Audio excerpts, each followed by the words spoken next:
Assalamualaikum warahmatullahi wabarakatuh. Saya Alfira. Di sini saya mau menjelaskan tentang teori yang dikemukakan oleh Gestalt. Teori yang pertama adalah pi phenomenon. Jadi di teori ini dijelaskan bahwa setiap pengalaman memiliki makna yang berbeda pada setiap orang dan menambahinya dengan pengalamannya sendiri sehingga menjadi persepsi yang berbeda-beda pada setiap orangnya.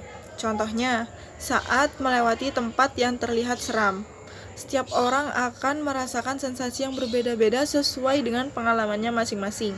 Misal, mereka-mereka yang mungkin sering nonton film horor, jadi kan pengalaman tentang sesuatu yang seram itu banyak.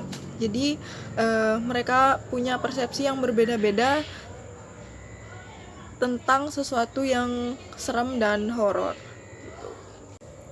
Yang selanjutnya ada nature dan nurture. Kalau nature itu stimulus dari genetik. Kalau nurture itu stimulus dari lingkungan. Jadi keduanya itu harus balance, harus sama, harus sebanding agar hasilnya lebih memuaskan. Contohnya ada anak yang dia pinter terus dia emang cerdas. Berarti nature-nya atau genetiknya dia emang cerdas. Terus nurture-nya lingkungannya itu tidak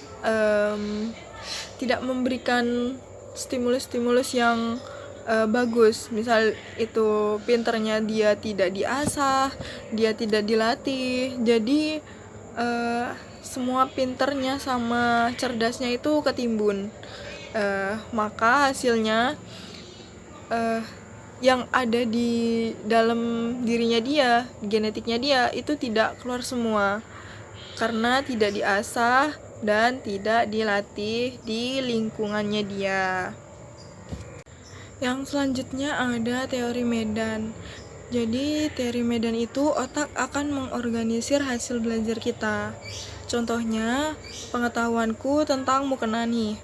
Jadi mukena itu alat sholat yang dipakai buat wanita. Nah, dulu umumnya mukena itu warna putih. Sekarang mukena jadi warna-warni.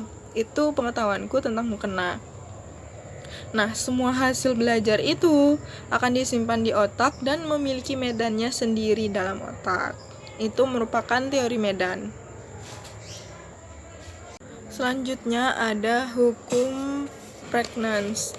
Jadi di hukum Prägnanz ini adalah pengetahuan seseorang, pengetahuan ideal kita tentang sesuatu. Contohnya wanita ini contoh saya pribadi ya. Wanita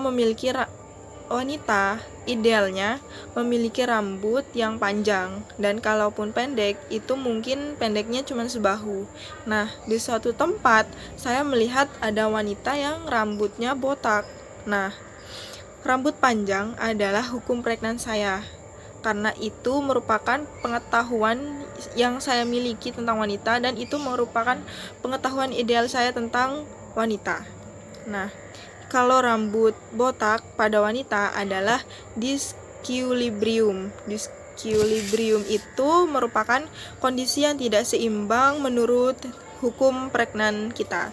Jadi menurut hukum Prägnanz saya kan tadi rambutnya panjang. Nah, karena ada wanita yang rambutnya botak, nah itu merupakan contoh dari disequilibrium menurut saya.